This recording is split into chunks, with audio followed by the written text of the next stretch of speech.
It's the radio guy, Dr. Mike Prince. Welcome to another episode of the Mike Prince Show. Of course, it is our mission to try to bring you some news you could use. Today is no exception to that rule. You can follow me on Twitter at the Mike Prince Show. The YouTube channel is the Open Mic Broadcast Network, and our 24-hour stream is on the website at ODDS.mp3. With all that being established, so let's jump into today's episode. Well, San Diego State has played chicken, and it looks like they are about to get smashed. The Mountain West Conference has reneged on giving them their distribution of TV revenue sharing of $6.6 million. In fact, saying that now San Diego State owes the conference because of their pretentious possibilities of leaving the conference. So it's going back and forth. The lawyers are handling that, and they'll see how the dust settles on that. Meanwhile, should the Pac-12 be held somewhat accountable, or at least pay part of what they're saying is owed of that $6.6 million?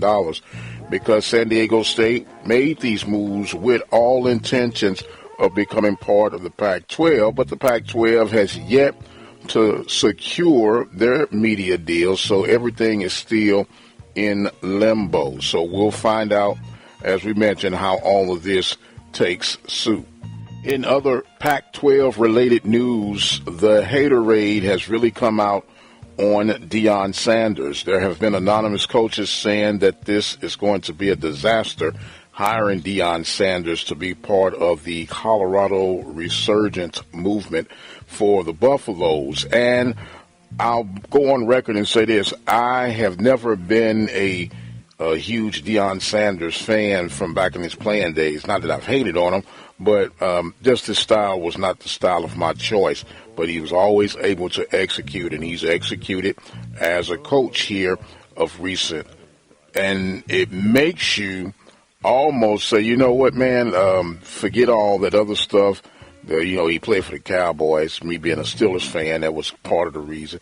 And he just always had something to say about Deion. There's nothing wrong with branding yourself, right, and marketing and positioning yourself to be seen and heard.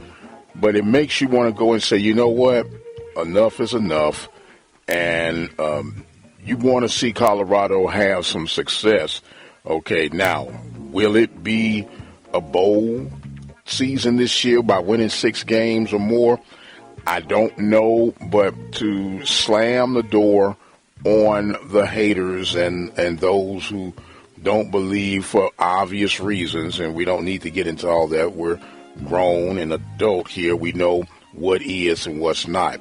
So you can hate on people as they're given right, but, there's hate on them for, I guess, some substance. But we'll see exactly how all the dust settles. Meanwhile, we're hoping and praying for Deion Sanders' speedy recovery with the clots that he's had removed from his legs. In college baseball news, the HBCU will have their All-Star game in Seattle, Washington, at the Seattle Mariners ballpark for that July 7th All-Star break game. It should be very exciting to see what the outcome is going to be with that. Of course, MLB partnering up with the HBCUs of baseball to bring on this event. Of course, we cannot forget the kid himself, Ken Griffey Jr., being the, as they say, the lead man in this event. And finally, for today's report, the USFL numbers have come in for their viewership, and they were 3% down, or 18,000 people down in viewership in comparison to the XFL. You just had the Birmingham Stallions beat the Pittsburgh Maulers for their championship game.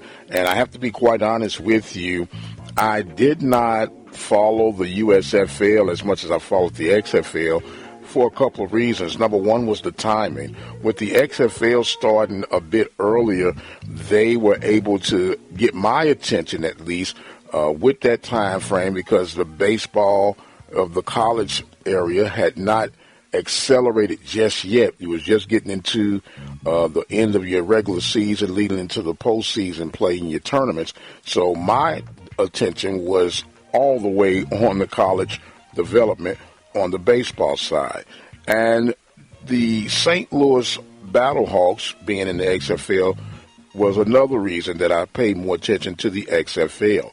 But when you look at the overall numbers, the XFL offered 622,000 average per game, while the USFL was at 603,000 per game on average.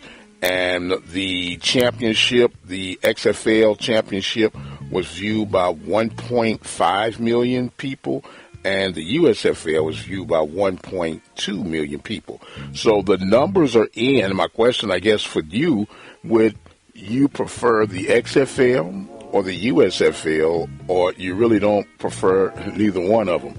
The back door, as I mentioned about the USFL, me being a baseball guy, I just lost all track and thought about the USFL because my Cardinals are having a miserable year. Maybe I should have watched some of the USFL, but baseball is on my frontal lobe at this stage of the game, and we'll see what you guys think about that. Do you prefer the XFL or the USFL, and which is more exciting as far as your entertainment value? And speaking of entertainment value, don't forget to mark your calendar for July 25th for SWAC Media Day from Birmingham, Alabama. I am going to exit stage left for the moment.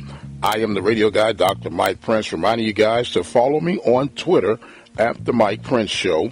Subscribe to the YouTube channel at the Open Mic Broadcast Network. And if you have one of those smart devices, all you have to do is say, hey, play the latest episode of The Mike Prince Show, and you'll have everything that you need. I am going to exit stage left for right now. My time is far spent. So until the next time, you guys be blessed, and we'll see you on the other side.